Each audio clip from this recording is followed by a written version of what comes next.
Hello, I'm Jerry Skinner, and today we're going to talk about Fort Sumner, New Mexico. Been to Fort Sumner several times on making films about Billy the Kid, Oliver Loving, and Charlie Goodnight.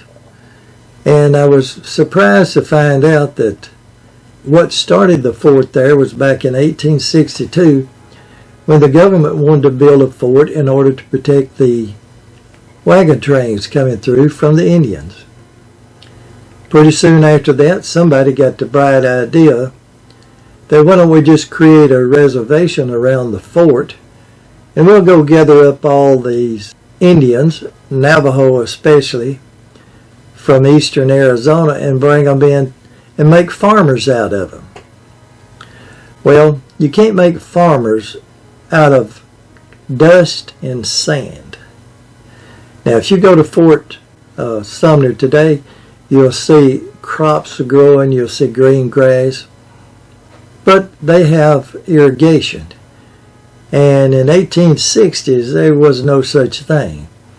And the water that they did have, sometimes the Pecos River, would have alkali in it. So they were fighting a losing battle to start with. But they had to get the Navajo there. So the government hires or gives orders to Colonel Kit Carson. Kit Carson knew a lot about the Indians. He had been an Indian agent. He had been an explorer with the Indians. He could speak several languages and was married to two different Indian women. Not at the same time. So he knew, and they thought that he would be the best for it. However, the orders that he received was, you may capture the women and kids, but if the men give you any trouble, kill them. Well, that's what he started doing. Didn't work. Didn't work. So he decided he had to change his plans, that he would just starve them out. So he goes in, he starts killing all their sheep, all their horses, burning their hogans, with a scorched earth plan, trying to starve out the Navajo. Well, finally he did. Finally the Navajo gave up and said, okay, we'll go to the reservation before we starve completely to death. There were several hundred Navajo died on the way to the reservation.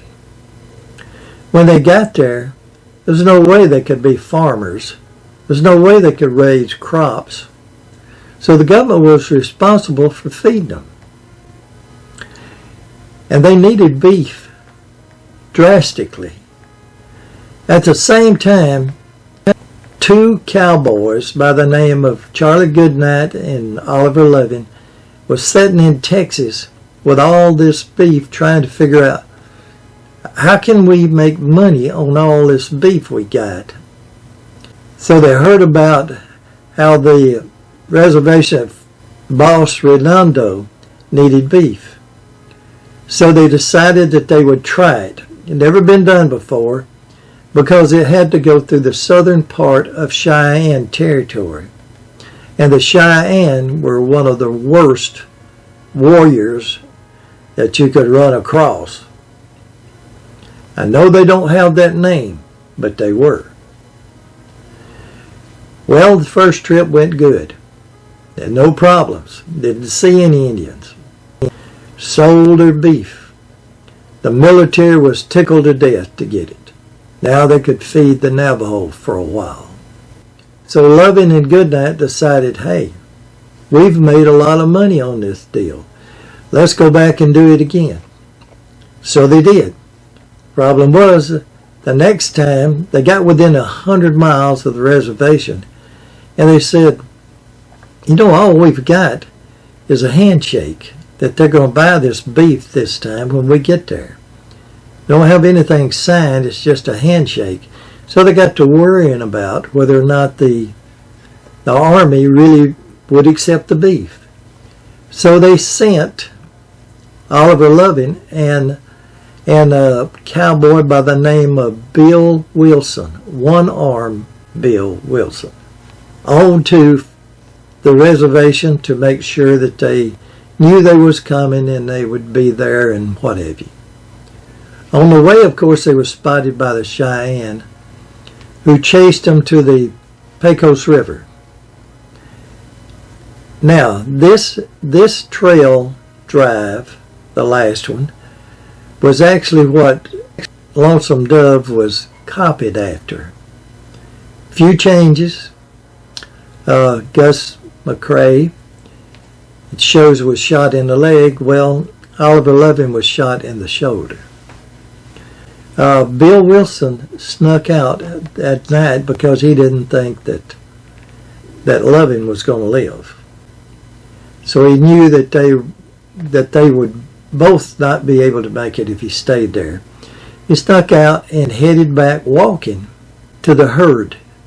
He was going south, the herd was coming north, and his hope was that he would be able to get there before Loving died, or before the Indians killed him. In the meantime, Loving says, I can't stay here, I'm going to die. And he didn't know whether Bill made it or not. He thought he probably didn't. So he sneaks out, and I suspect that by this time the Indians are gone. But he don't know that, so he sneaks up the river, finally gets to a place where there's a road coming through, and he just sort of sits there and waits. A Mexican family comes through, helps him, and takes him to Fort Sumner, or to the reservation, where the army treats him. However, the young doctor, military doctor, had no experience with taking an arm off, so they sat there and waited till Loving got gangrene. By the time that Goodnight arrived at the reservation, he had discovered that his buddy, for the first time, was still alive. And he raised sand with the military doctor for not taking his arm off until after it was too late. So Goodnight sits with Loving for 2 weeks waiting on him to die, by his side, making promises. One of the promises was that he would take him back home to Texas, 600-mile trip. He also promised him that he would keep paying him as a partner for the next 2 years so that his wife would have money to pay bills and live on. And he did that. And he took his body back 600 miles to Texas.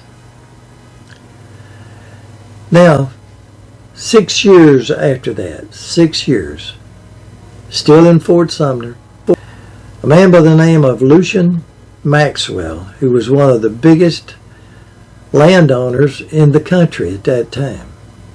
Lucian decides to buy the old Fort Sumner, because after the government decided that they couldn't feed the Indians there much longer, and the Indians couldn't be farmers, they actually let them go back to Arizona, back home. And they abandoned the fort. It was empty. So Lucian Maxwell shows up. He buys the fort. He takes the buildings and he puts carpenter shops. He puts stores in it. He builds a small town out of the old fort. He even builds himself out of the officer quarter a mansion, a 20-room mansion. So when Lucian Maxwell passes on a few years later, his son Pete takes over. Now, if you remember, Pete Maxwell is the one that Billy the Kid backed into his room when Pat Garrett was sitting in there and finally shot and killed Billy the Kid. So this was only in 1881, just a few years later. I think Maxwell died in 1875. 1881, Billy the Kid was killed there. So this has a heck of a history to it. So let's look at Fort Sumner. See what you think.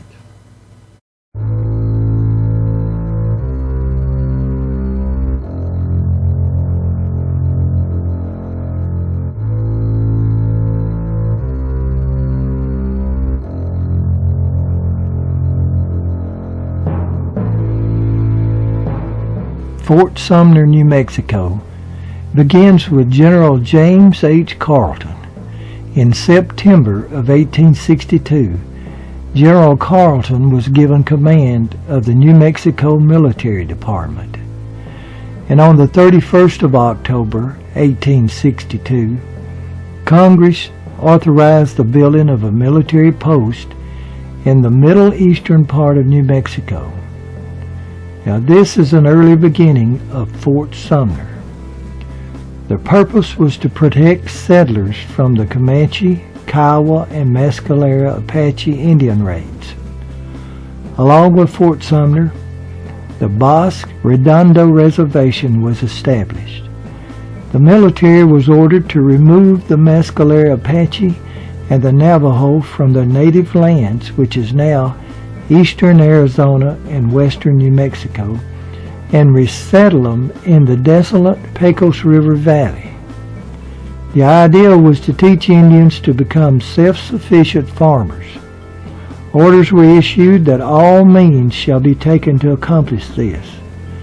By 1863, around 500 Mescalero Apaches were settled on the 40-square-mile reservation and around Fort Sumner. To accomplish the mission of defeating the Navajo Nation and transferring them some 300 miles to Fort Sumner, General Carleton called on his most experienced officer, Colonel Christopher Houston Kit Carson. Colonel Kit Carson was already a famous explorer, Indian fighter, and trapper. He had served as Indian agent, and his first 2 wives were Indians. He could speak several Indian dialects. Carson didn't want the assignment, though. He was already in his early 50s, and he wanted to spend time with his 3rd wife and their several children at their home in Taos, New Mexico. Carson had finally developed a cordial relationship with several Indian tribes, so he quickly handed in his resignation to General Carleton. Carleton refused to accept it. It was a real dilemma for Kit Carson, especially the orders that read, "Capture the women and children and kill all the men if any resistance." Although by most accounts Carson was considered to be an honest, honorable man even by Indians, he had never refused to obey a military order even if he disagreed with it. By 1864, Colonel Carson had several skirmishes with the Navajo, with 70-something warriors being killed, with little results being accomplished. Carson then started a full scorched earth policy. His goal was to starve the Indian nation into surrender by destroying their food supplies, killing their sheep and horses, and burning their hogans. And by the end of 1864, the Navajo was freezing and starving and ready for what they call the Long Walk. Some 8,000 or so Navajo made the Long Walk to the Bosque Redondo and Fort Sumner reservation. Hundreds will die on the trail. The Indians explained they couldn't understand why the soldiers was one day trying to kill them, and later on would allow their women and kids to ride on the wagons when there was room, and would often play with their children, even letting them ride on the backs of their horses with them. Now by 1865, the Apache was through farming. Some 500 escaped during the night, and they left the ones that were unable to travel to stoke the fires so that the soldiers from Fort Sumner would not know that they had left. The Navajo was not accustomed to farming, and the desolate land was not very productive. Along with the Pecos River having alkali in it, making many sick. Here is the Navajo receiving rations from the military at Fort Sumner, which was costing the government more and more each year. This is a replica building of Fort Sumner and the way it looked back then. In 1866, Oliver Loving and Charles Goodnight, two Texas cattlemen, came up with a daring plan to drive a herd of cattle to Fort Sumner and to sell the much-needed beef to the military to feed the Navajo population. Although it was a dangerous trip through hostile Indians, the cattle drive was successful. Seeing more profit to be made the next year, they planned another drive in 1867. Now this drive became the basis for the epic movie Lonesome Dove. After the drive became delayed through trouble with hostiles and bad weather, Oliver Loving and a companion, one-armed Bill Wilson, attempted to go ahead of the cattle drive to assure the officials at Fort Sumner that the cattle was on its way. Before reaching Fort Sumner, the two were spotted by Comanche warriors. Taking refuge on the banks of the Pecos River, Loving was wounded in the arm and side. And under cover of darkness, Wilson went back for help to the cattle drive. And a couple of days later, after slipping upriver, Loving was rescued by traveling Mexicans on their way to Fort Sumner. Although his wounds were not life-threatening, his arm became severely infected. Now this is a replica of a restored army barracks at old Fort Sumner. Perhaps a bunk like the one that Oliver Loving laid in while being treated for gangrene infection. The inexperienced army doctor was afraid to amputate until Charles Goodnight arrived and insisted. It was too late.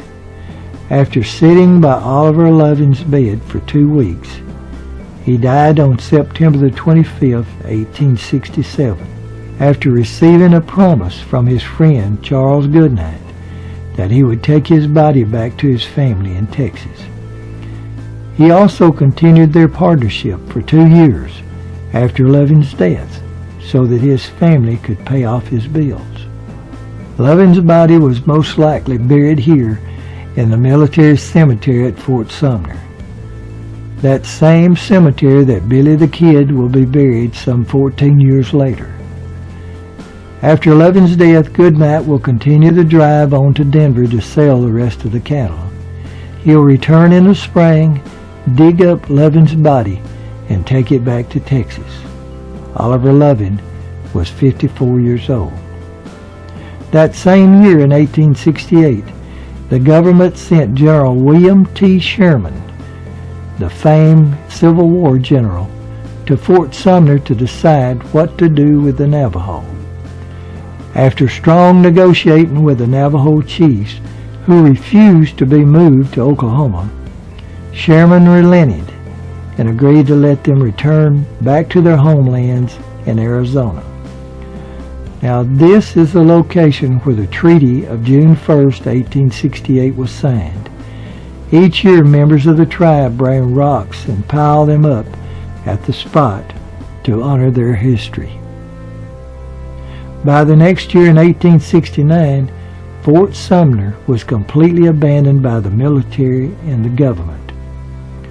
Lucien Bonaparte Maxwell in 1870 bought Fort Sumner and turned it into a town. He had been the largest landowner in the United States. Lucien Maxwell will make Fort Sumner his home and headquarters for his vast holdings. He will convert one of the officers' quarters into a 22-room mansion. He will die in quiet retirement on July the 25th, 1875, at the age of 56. Lucien Maxwell will be buried in the Fort Sumner Military Cemetery. His tombstone will show the outlines of the Maxwell land grant. His holdings will be turned over to his son Pedro, or Peter. He's called Pete. Lucien leaves responsibility for Fort Sumner to Pete. The building used by the military had all been turned into houses, stores, and shops. 6 years after Lucian Maxwell's death, Billy the Kid, William H. Bunny, will be killed in Fort Sumner by Sheriff Pat Garrett. Several theories over the years have been developed. Sheriff Garrett said it was quite by circumstance that he had come that fateful night to talk to Pete Maxwell about his knowledge of the whereabouts of Billy the Kid. He had suspected the Kid of hanging around Fort Sumner, a place that he was very familiar with, and others say that it was Pete Maxwell himself that had tipped off Sheriff Garrett about Billy. That Billy, supposedly a friend of Maxwell's, was romantically involved with Pete's youngest sister, Pauletta. Pauletta always denied that she was involved with Billy. She knew him as others had, but in later years she stated he was actually involved with someone close to Pat Garrett, actually Garrett's own sister-in-law. The truth is that Billy's name had been associated with several young ladies, and some in and around Fort Sumner. The story that seems most reasonable to me was a first-hand account of one of the sheriff's deputies, Deputy John W. Poe. Poe was the man that Charlie Goodnight said you could count on for the truth. If you had been standing here around midnight on July the 14th, 1881, this is what you would see. The large building with a white picket fence was the Maxwell house. Pete Maxwell's bedroom, where Garrett killed Billy the Kid, was the corner room. Now, Deputy Poe stated they didn't believe that they would actually find Billy at Fort Sumner. They had heard rumors of him being there, but Garrett thought surely he'd be on his way to Texas or Mexico where he'd be safe. They decided to sneak in at night because Billy had several Mexican friends in Fort Sumner. Their idea was to speak with Pete Maxwell about Billy's whereabouts. Deputy Poe said that Sheriff Garrett told the two deputies to stay and wait while he went in to speak with Pete. Poe sat down on the steps going through the picket fence gate on the east side of the house, and Deputy Kemp McKinney was squatted just outside the fence when suddenly Deputy Poe spotted someone coming towards the Maxwell house just inside the south gate. He was without shoes and no hat, and appeared to be holding up his pants. Neither deputies had ever seen Billy before and believed that the young stranger was someone that worked for Maxwell, or could be his brother-in-law that lived next to Pete on the north side. They had no idea, according to Poe, that it was Billy the Kid, even after he asked who they were, and then backed into Maxwell's bedroom. Now, Maxwell slept with the door open because it was warm weather. After hearing the two shots from Sheriff Garrett, did they realize that they had just met Billy the Kid. Notice the adobe long building at the bottom of the picture. It's believed that Billy may have been staying with a friend somewhere in this building. The story was that Billy was going to the Maxwell house to cut off a slice of beef that he knew was hanging on Pete Maxwell's porch. Billy's marker was placed where Pete Maxwell's bedroom was located, and Billy the Kid was killed. Billy the Kid is buried in the old Fort Sumner Military Cemetery, only a few hundred yards from where he was killed.